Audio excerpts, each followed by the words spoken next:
After yesterday's pointless vote on the debt ceiling, will the next one have teeth with real spending cuts? Here now, Kansas Republican Congressman Tim Huelskamp. Congressman Huelskamp, it's always a pleasure, sir. Welcome back to Freedom Watch. Hey, thank you. I think last night was just a dog and pony show. It was toothless. It was meaningless. It was a sham. We knew the outcome. They did it after the markets were closed because they were afraid there might be some adverse reaction to it. I also think that half the people who voted against raising the debt ceiling last night will be in favor of it after they were against it. What do you think? Well, that could be, but I think it smells hypocrisy because we had, 130 Democrats that, boy, they wanted that vote, but when it came down to it, a bunch of them voted no. And that's what we want to find out. We had to send a message to the president that, hey, the American people are very clear. They don't like what you want to do, and they want real solutions, and they want cuts now.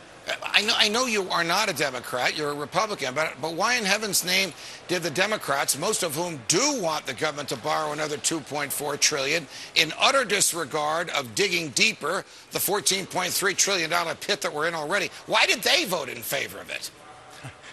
I have no idea. I guess some of them felt like they had to at least be consistent. I give them that credit. But the reality is that the damage is already being done. We have Standard & Poor's attempting to downgrade our outlook. We have threats everywhere in terms of our budget, and we've got to do something about this overspending. That's the problem. But we heard today, I guess, from the president that he wants more tax increases. That's always his answer. All right, when the president wants more tax increases and when the president refuses to cut spending in the next year, I'm not talking about spending in the future because you know, Congressman, that with all of Congress's power and with all the president's power, the president and the Congress cannot bind a future president and a future Congress.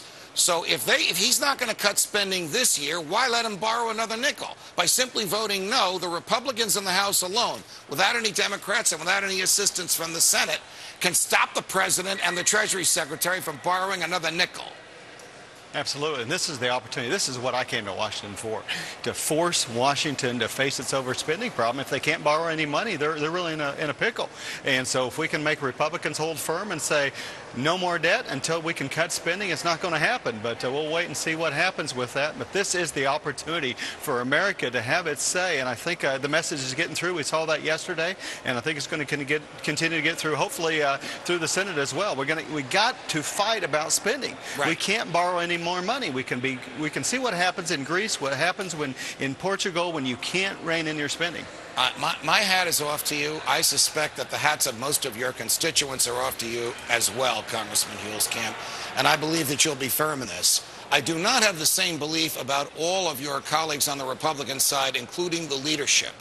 What deals will the leadership try to cut? With President Obama in the White House and Senator Reid in the Senate, to get them to vote and recommend to Republicans in the House to vote in favor of raising the debt ceiling? Well, they will talk about cuts. They'll talk about cuts next year.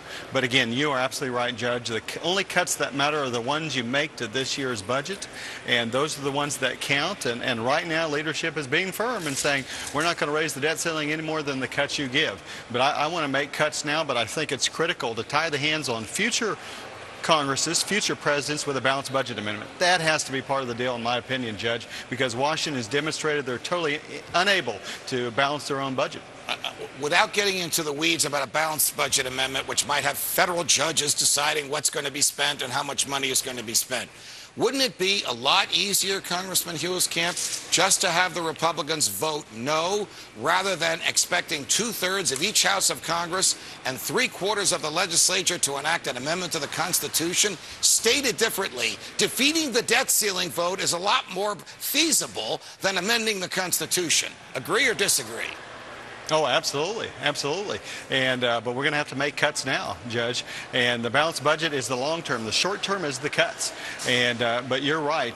They will promise cuts 5 years from now, and that doesn't matter. We already have a balanced budget requirement in our statutes. We've had those for years. It's called Graham-Rudman Hollings, and it hasn't worked because Washington is out of control. But the debt ceiling again is the opportunity of a congressional lifetime. I keep telling my constituents this is why I came here, because we got to cap that. And if we can hold the line in, particularly with the freshmen, say, hey, unless we get real cuts now, we're not going to raise the debt ceiling. We can win this thing, Judge. I'm confident of that. If the American people get their way, we will win on this. If the American people lose, we all lose. Congressman Tim Huelskamp, it's a pleasure. Thank you for joining us.